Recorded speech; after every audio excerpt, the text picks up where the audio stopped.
Hello బావా. అయ్య బాబాయ్ ఏంట్రా బావా బావా నా తొక్కలో బావా ఏంటి? అర్జెంటుగా సచివాలయం రా, ఇక నాకు ఆఫీసర్కి పెద్ద గొడవ అయిపోయింది. ఈరోజు ఆఫీసర్ గోదరబాలో తేలిపోవాలంతే. మళ్ళీ ఎవరితో గొడవ వేసి వచ్చేవారు? అసలు ఊళ్ళో అందరికి వెళ్ళకుండా ఉండడం ఏంటి? ఎందుకు వేసుకున్నారు గొడవలు నువ్వా?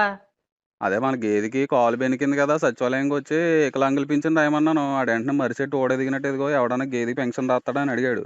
వెంటనే మా బావనే తిడతామని గోప గుయ్యమనిలో కొట్టేయాను, అంతే గొడవ అయిపోయింది.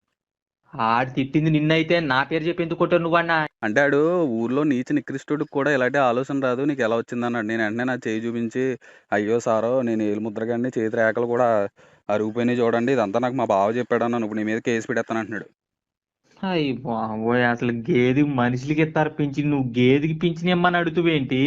అక్కడికి వెళ్ళి ఆ నిన్నేదో అంటే నన్ను ఇరికిచ్చింది నన్ను. ఒరే నా మీద కేసు పెడతావేంటి? అసలు గేదెకి పింఛన్ ఏంటి అసలు?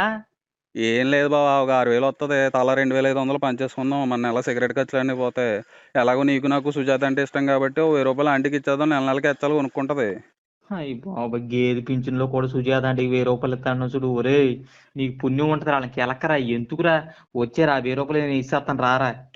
బావ మళ్ళీ నెల నెలకి నేను 1000 అంటే ఏదో ఈఎంఐ అడిగినట్టు ఉంటుంది. నా 12,000 ఒకేసారి కొట్టే సరిపోద్ది. నీ దినం చేసుకుంటా నేను ఎందుకు కొట్టాలి నీకు? అసలు 12,000 నువ్వు అందరిని కెలుకుని వచ్చి నా మాట చూడుతున్నావు ఏంటి? నీ దినం చేసుకుంటావు పోయి, నేను ఇవ్వను లేగు. సావు నీ సావు నువ్వు సావు. ఒకటి చెప్తాను బావ, తూర్పు తిరిగి దండం పెట్టుకోవాలి.